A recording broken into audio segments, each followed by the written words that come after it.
We begin with fire, a library engulfed in flames. Pages curl, shelves collapse. Somewhere in the chaos, a single leather-bound volume vanishes, one that was never meant to survive. London, 1608. The private collection of John Dee is reduced to ash. And with it, a mystery that would haunt centuries of scholars, the Book of Soyga. By the time the flames had cooled, John Dee, mathematician, court astrologer, occultist, was already a broken man. His reputation shattered, his wife dead, his research in ruins. And in his notes, found years later, one sentence would raise more questions than it answered. Only the angels can decipher it. The Book of Soyga, also known as Aldaraya, wasn't just a manuscript, it was an obsession. Written entirely in Latin, and riddled with arcane symbols, tables, and encrypted passages, it appeared in Dee's life around 1580. No one knows exactly where it came from. Some believe it arrived through secret channels in Prague. Others claim it simply appeared, gifted by a stranger who vanished without trace. At first glance, the book seemed like any other occult manual of the era: alchemy, astrology, and invocations. But there was something else. At the back of the manuscript were 36 pages of indecipherable tables, rows and rows of letters forming no recognizable pattern. Dee, a man fluent in the language of codes, numbers, and angels, couldn't break them. Not even with the help of his infamous spirit medium, Edward Kelly. They tried, for years. And when Dee finally attempted to contact the Archangel Uriel to ask for help, the response he recorded was chilling. "You are not meant to know." The more Dee studied the book, the more erratic he became. Colleagues reported that he stopped sleeping, that he burned other manuscripts in frustration, that he began speaking in Enochian tongues during meals. And then the tragedies began. His wife Jane died under strange circumstances. His son was arrested for heresy. Fires broke out in the neighborhood always near his home. Finally, in 1608, the library burned. The Book of Soyga was lost, or so everyone thought. For nearly 400 years, it remained a myth mentioned only in passing by historians or dismissed as folklore. Until 1994, when a scholar named Deborah Harkness, while researching Dee's work, found something unexpected in the British Library. A forgotten listing. A manuscript marked Sloane MS-8, uncatalogued and misfiled. Inside were Dee's annotations, his handwriting, and 36 tables of mysterious letters. The Book of Soyga had resurfaced. Worse, a second copy was discovered shortly after in the Bodleian Library in Oxford. Two nearly identical versions, both untouched for centuries, both unread. The rediscovery sparked immediate academic interest, but also unease. One linguist who began decoding the tables suddenly withdrew from public life. A doctoral candidate suffered a nervous breakdown after weeks of transcription. These are coincidences. Maybe, but for those who've studied the book, one fact remains. The 36 tables do follow a logic, a hidden system, a code, and to break that code is to invite something you may not understand. As one modern researcher put it, it's not just encrypted, it's sealed. By the time the Book of Soyga resurfaced in 1994, most believed its danger was symbolic, academic, the ramblings of a 16th century mystic. But then came the work of Jim Reeds, a Yale mathematician. Unlike Dee, Reeds had access to computational tools. What baffled a Renaissance genius could now be fed into algorithms. He digitized the 36 tables, isolated recurring structures, and discovered something that changed everything. The tables weren't random. They were constructed using a specific set of rules, likely generated from a base Latin word and multiplied through a sequence of substitutions. In other words, the code was breakable, and Reeds broke it.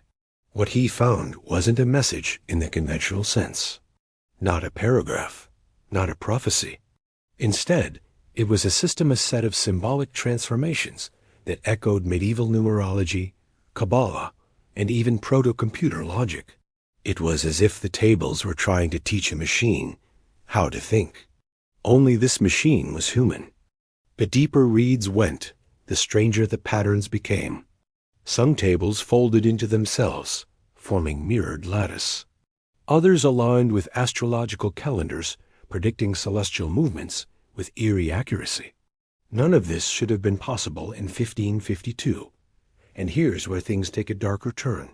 Because John Dee never discovered the system, but he may have understood its consequences.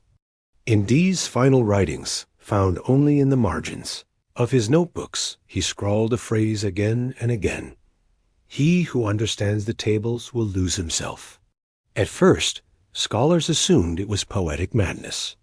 But now, with Reed's findings, the question had changed. What if Dee was right? What if the tables weren't meant to be read, but to be activated? Reed's research was never published in full. In 1998, he abruptly stopped responding to inquiries. His last public appearance was a lecture titled "Information, Structure, and Madness in Early Modern Thought." He never uploaded the slides. In a 2001 interview, a colleague mentioned that Reeds had grown deeply paranoid, convinced that he was being followed, that the code had spoken back. A year later, he left academia. No further papers, no public statements. His final act? Donating a sealed envelope to the Beinecke Rare Book Library at Yale. It has never been opened. The legend of the Soyga tables only grew. Online forums speculated about cursed manuscripts, neurological effects, and predictive structures embedded in the grid. One theory, posted anonymously in 2004, suggested the tables mapped not magic, but the breakdown of the human psyche. Another thread proposed that the tables were a linguistic virus, patterns that rewired your perception if stared at long enough. The British Library refused to digitize the full version of the book. The Oxford copy remains restricted. Officially, it's because the pages are fragile. Unofficially, some say librarians have seen people collapse while studying it. Today, the Book of Soyga exists in a strange limbo, documented but avoided. University courses on Renaissance magic mention it briefly, then move on. Occult historians nod politely and change the subject. Even conspiracy theorists tend to circle around it rather than dive in. It has become one of those artifacts that everyone acknowledges, but no one explores. A hallway with the lights off. A file you don't open, because there's something unnatural about a book that resists being read. Something designed to pull you in, but never let you go. And it may not be finished with us. In the centuries following John Dee's death, the Book of Soyga became more than a mystery. It became a mirror. A silent question posed to every era that rediscovered it. Why was it written? And more dangerously, by whom? The book itself offers no author, no introduction, no explanation of its 36 ciphered tables. Just pages upon pages of rituals, incantations, planetary alignments, and codes. Some modern researchers suggest it was compiled, not written, a fusion of esoteric texts passed between secretive circles in Renaissance Europe. But others believe something else, that the book was never meant to be understood in pieces, that it is a whole, a machine built of words, and that its purpose is to complete a circuit. Several mathematicians and linguists, following in Jim Reed's footsteps, attempted their own analyses over the last 25 years. Some found repeating sequences in the tables that mirrored DNA codons. Others linked the letter arrangements to angelic invocations used in Enochian magic. One researcher claimed to have deciphered a full sentence embedded within Table 14. It read, "He who reads me shall be read." He refused to release the methodology behind his claim. It's easy to dismiss these accounts as academic dramatics, until you speak with the people who've handled the original pages. Archivists from both the British Library and the Bodleian have gone on record off the record with eerie accounts. books falling from nearby shelves, equipment malfunctions during digitization. One scholar reported sudden, unexplainable nosebleeds while studying Table 22. Another left the field entirely, stating in an email, "Some books are meant to be forgotten." This one tries to remind you. In 2016, a YouTuber attempted a full reading of the Book of Soyga for a series on historical curiosities. The series was quietly canceled after 3 episodes. No official explanation was given. The videos were deleted. His channel, once active daily, hasn't posted since. In online communities, rumors persist of Soyga dreams, vivid nightmares suffered by those who read too far into the digital versions.